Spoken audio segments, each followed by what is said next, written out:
दोस्तों, आज की कहानी है रामनगर स्टेशन की, जहां सुनसान माहौल और अंधेरे की चादर लिपट जाती है। जहां इंसान तो क्या, कोई जानवर तक भटकने की हिमाकत नहीं करता। लेकिन राज और दिव्या दोनों नव विवाहित जोड़े इस स्टेशन पर उतरते हैं, और न केवल सिर्फ उतरते हैं बल्कि देर रात इस स्टेशन पर रुकने की खौफनाक गलती को भी अंजाम दे देते हैं। तो आइए जानते हैं कि क्या थी वो असल खौफनाक कहानी राज और दिव्या की, जिसे वो आज तक भूल नहीं पाए। 26 दिसंबर की कड़कड़ाती ठंड की रात, पता नहीं उस रात को क्या मंजूर था। आसमान में तेज बादल गरज रहे थे, हवाएं जोरों पर थी। ऐसा लग रहा था जैसे बारिश और भारी तूफान आने वाला हो। राज और दिव्या दोनों ही एक लंबे सफर के बाद अगले आधे घंटे के अंतराल में अपने पुश्तैनी गांव रामनगर पहुंचने वाले थे। यह एक नव विवाहित जोड़ा था, और इनके गांव के नियम अनुसार नव विवाहित जोड़े को वैकुंठ मंदिर के दर्शन करने होते हैं, और मंदिर के अंदर मौजूद एक विशाल पीपल के पेड़ पर धागा बांधना पड़ता है।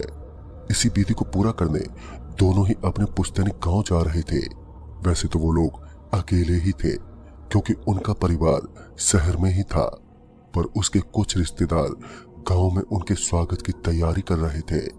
रेल की भी क्या मजबूरी थी कि रात के करीबन 10 बजे के आसपास दोनों ही रामनगर स्टेशन पहुंचे।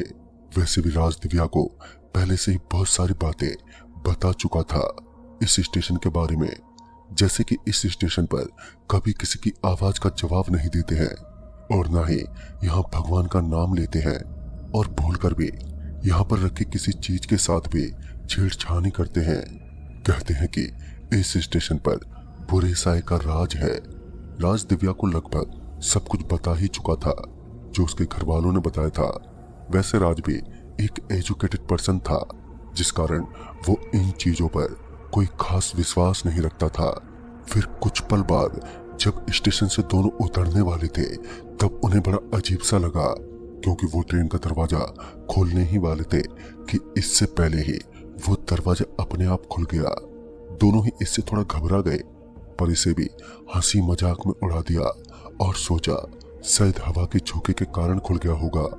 थोड़ी देर बाद जब दोनों ही अब स्टेशन पर उतरे, तब राज ने अपने दोस्त पुरुषोत्तम को फोन लगाया, क्योंकि पुरुषोत्तम ही उन दोनों को स्टेशन से गांव लेने के लिए आने वाला था। पुरुषोत्तम ने कहा कि वो 1.5 घंटे में पहुंचेगा। दरअसल गांव में किसी का देहांत हो गया था, और इसी कारण वो जल्दी ना पहुंच सका। पर उसने कहा कि तुम लोग स्टेशन के बाहर चौराहे पर इंतजार करो। राज ने सोचा भला आधी रात के वक्त हम चौराहे के पास जाकर क्या करेंगे, क्योंकि यहाँ तो कम से कम बैठने और घूमने की तो जगह है, वहां तो शायद वो भी ना मिले। राज ने ये बात पुरुषोत्तम को नहीं बोली, और दिव्या के साथ वहीं पर उसका इंतजार करने की सोची। रात काफी गहरी थी, और आज आसमान से चांद भी गायब था। स्टेशन बिल्कुल वीरान हो गया था। राज ने तभी दिव्या से कहा कि वो उसका इंतजार करे, और तब तक वो वॉशरूम से आता है। इसके बाद राज वॉशरूम की तरफ चला गया, और यहाँ दिव्या अब अकेली हो गई थी। फिर कुछ ही मिनटों बाद दिव्या को अब अनहोनी का संकेत मिलना शुरू हो गया था। उसे लगातार रेल की आवाजें सुनाई देने लगती, पर कोई भी रेल पटरियों से गुजरते हुए नहीं दिखती। इसी तरह कुछ और समय तक होता रहा, और अब दिव्या किसी के रोने की आवाज को भी साफ साफ सुन पा रही थी। ऐसा लग रहा था जैसे कोई पटरियों पर सिर रखकर रो रहा हो। ये आवाज काफी समय से आ रही थी, और अब यही आवाज दिव्या को परेशान भी करने लगी थी। एक बार अपना वहम मिटाने के लिए दिव्या ने पटरियों की तरफ देखने का सोचा, और इसके तुरंत बाद ही दिव्या बेंच से उठी और पटरियों की तरफ देखने गई। उसने जैसे ही पटरी की तरफ अपनी नजरें घुमाई कि उसका तो पूरा बदन बुरी तरह से कांप गया। उसने देखा कि एक कुबड़ी लड़की पटरी से बिल्कुल चिपके हुए रो रही है। लेकिन जब दिव्या ने उसे देखा, तो शायद वो कुबड़ी लड़की ने भी दिव्या को देख लिया था, इसलिए इसके बाद वो पटरी को छोड़कर अब प्लेटफार्म पर चढ़ने लगी। दिव्या उसे देखकर बहुत ही ज्यादा डर गई। वो कुबड़ी लड़की अब धीरे धीरे दिव्या के करीब आ रही थी, लेकिन डर के मारे उसी वक्त दिव्या की एक खौफनाक चीख निकल गई। उसकी चीख सुनकर राज दौड़ता हुआ बाहर आ गया और दिव्या के पास पहुंचकर उसे शांत करने लगा। राज ने पूछा कि क्या हुआ, तो इस पर उसने उस कुबड़ी लड़की के बारे में दिव्या ने राज को बताया। तभी राज ने कहा, क्या दिव्या तुम भी, मैंने सिर्फ टाइम पास में वो भूतिया बातें तुम्हें बताई थी, तुमने उसे सच मान लिया। असल में ये सब थोड़ी होते हैं, जो तुमने देखा वो सिर्फ और सिर्फ तुम्हारा वहम था। दिव्या बहुत ही ज्यादा डर गई थी और लगातार राज को यहाँ से चलने को कह रही थी, लेकिन राज भी भला क्या करता, क्योंकि बाहर वैसे भी बारिश और इतनी ठंड जो थी।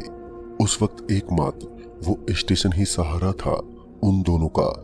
इसके बाद दिव्या किसी तरह सहम कर राज का कस के हाथ पकड़कर वहीं बेंच पर बैठ गई।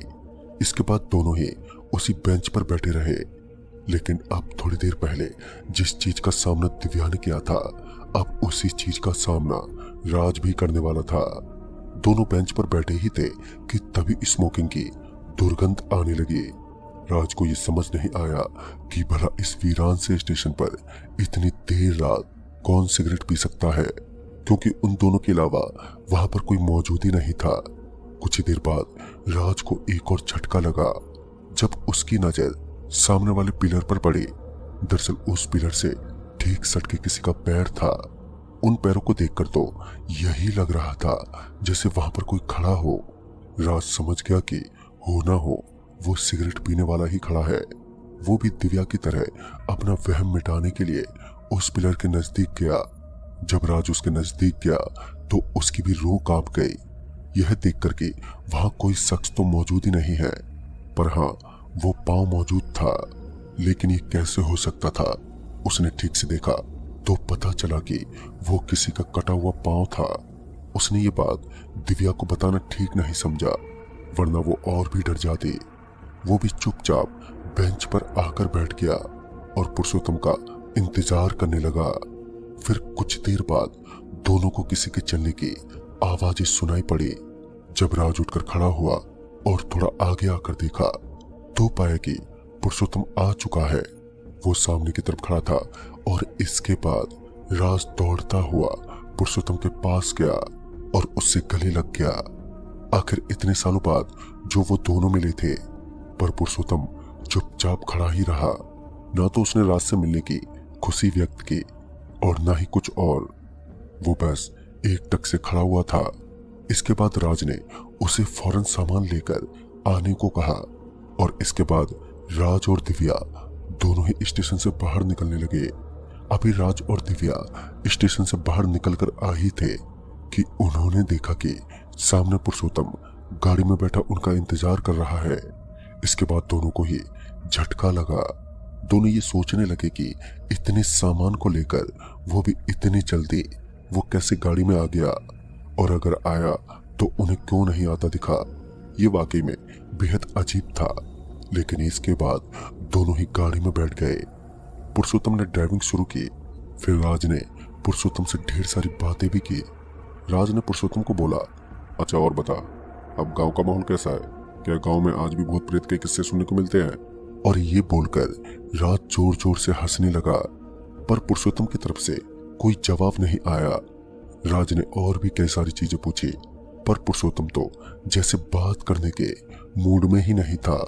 बस एक ही रफ्तार में गाड़ी चलाई जा रहा था। फिर आगे बलंग घाट से पुरुषोत्तम ने सीधे गाड़ी टर्न ली और गाड़ी को एक सुनसान रास्ते पर ले जाने लगा। इस पर राज ने उससे पूछा, अरे पुरुषोत्तम, ये तुम किस रास्ते से निकल रहे हो? कोई शॉर्टकट है क्या? फिर पुरुषोत्तम ने मुंडी हिलाते हुए हाँ में जवाब दिया और इसके थोड़ी ही देर बाद गाड़ी सीधे खंडर के पास आकर रुकी। पुरुषोत्तम ने गाड़ी से उतरने का इशारा किया। राज ने घबराते हुए पूछा, गाड़ी में कोई खराबी आ गई है क्या? तो पुरुषोत्तम ने कहा, आप लोग वहां इंतजार करिए, मैं थोड़ी देर में आता हूं।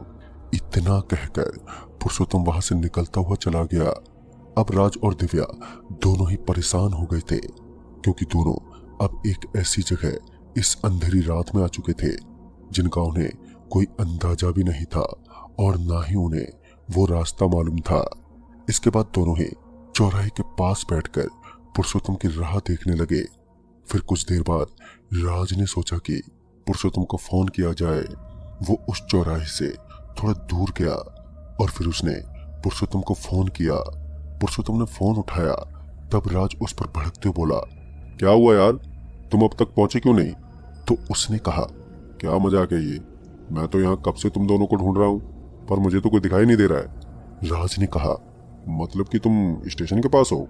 तो उसने कहा, हाँ वही तो रुकने को कहा था मैंने तुम्हें, जब तक मैं ना आ जाऊं। राज का तो दिमाग अब एकदम से सुन्न पड़ गया था और उसने कहा, ये भला कैसे हो सकता है, अभी तुम ही तो हमें यहाँ तक लाए थे और अब कह रहे हो कि तुम स्टेशन के पास हो। तो उसने इस बात को एकदम से नकार दिया और बोला, अरे मैंने कहा तो था कि 1.5 घंटे में पहुंचूंगा। उसकी ये बात सुनकर अब मेरे होश उड़ गए। मैंने उसे अब तक अपने साथ घटा सब कुछ बताया और इस पर उसका जवाब सुनकर भी मैं दंग रह गया। उसने बताया, दरअसल स्टेशन पर भटकते साओं में से किसी ने उसका रूप लेकर राज को भटकाते हुए यहाँ पर ले आया और यहाँ पर वो दोनों को तबाह करके रख सकता है। पुरुषोत्तम ने राज को साफ साफ और सख्त हिदायत दी कि वो तुरंत ही दिव्या को लेकर वहां से निकल जाए और वो भी पहुंचता है। इसके बाद राज ने फोन रखा। राज अब पीछे पलटा तो उसने देखा दिव्या तो यहाँ से गायब है। वो दिव्या को लगातार आवाज लगाने लगा, पर दिव्या उसे कहीं ना मिली। वो ढूंढता हुआ वहीं एक खंडर के एक सुरंग पर जा पहुंचा जहां से किसी की चिल्लाहट सुनाई दे रही थी। जब वो वहां पर पहुंचा तो उसने देखा कि दिव्या के लंबे लंबे बाल उसकी गर्दन से लटके हुए हैं और दिव्या जैसे हवा में तैर रही है। उसके सामने एक हैवान खड़ा है जो दिव्या के साथ कुछ गलत करने वाला है। इसके तुरंत बाद दिव्या सीधा जमीन पर जा गिरी और अब वो हैवान धीरे धीरे राज की तरफ बढ़ने लगा। वो उसकी तरफ बड़े गुस्से भरी निगाहों से बात कर रहा था, लेकिन तभी राज में पता नहीं कहां से इतनी हिम्मत आ गई कि पास ही में रखे एक रॉड से उसने उस हैवान पर प्रहार कर दिया, जिससे कुछ समय के लिए वो गायब हो गया। उसके बाद राज दिव्या को लिए तुरंत ही उस खंडर से भागने लगा। भागते वक्त पीछे से उसे लगातार एक साथ कई सारे रोने और चिंगाड़ने की आवाजें सुनाई दे रही थी, लेकिन दोनों किसी तरह सड़क पर आ गए। उन दोनों ने जिंदगी में पहली बार इतना खौफनाक नजारा देखा था। उन्होंने देखा कि अब खंडर से कुछ साए बढ़ते हुए उनकी तरफ आ रहे हैं। हवाएं और बारिश दोनों काफी तेज थे। वो भटकती रो बड़ी रफ्तार से उनकी तरफ बढ़ रहे थे। तभी पीछे से हॉर्न की आवाज सुनाई पड़ी तो उन्होंने देखा पुरुषोत्तम गाड़ी लिए आया और उसके बाद दोनों तुरंत ही गाड़ी में बैठ गए। पुरुषोत्तम ने गाड़ी को पूरे रफ्तार में भगाया। वो साए और प्रेत काफी दूर दूर तक उनका पीछा करते रहे। अगर गलती से भी गाड़ी खराब हो जाती तो वो तीनों आज मौत के किनारे हो जाते, लेकिन किस्मत की मेहरबानी के कारण सब बाल बाल बच गए। उसके बाद वो लोग अपने गांव पहुंचे और फिर सबने किसी तरह उन दोनों को संभाला। उनका शुद्धिकरण भी हुआ और ये घटना वाकई उनके लिए बेहद खौफनाक थी। दरअसल उस स्टेशन की सच्चाई यही है कि वहां आत्माओं का बसेरा है जो अकेले आए गए यात्री को वहां से भटकाकर किसी गुप्त स्थान पर ले आती है और वहीं वो शख्स हमेशा हमेशा के लिए भटकता रह जाता है। आज भी जब वो दोनों रामनगर का नाम सुनते हैं तो खौफ के मारे बुरी तरह कांपने लग जाते हैं, क्योंकि हर बार किस्मत इतनी मेहरबान नहीं होती। तो दोस्तों, इस कहानी में बस इतना ही। तब तक के लिए बाय एंड टेक केयर।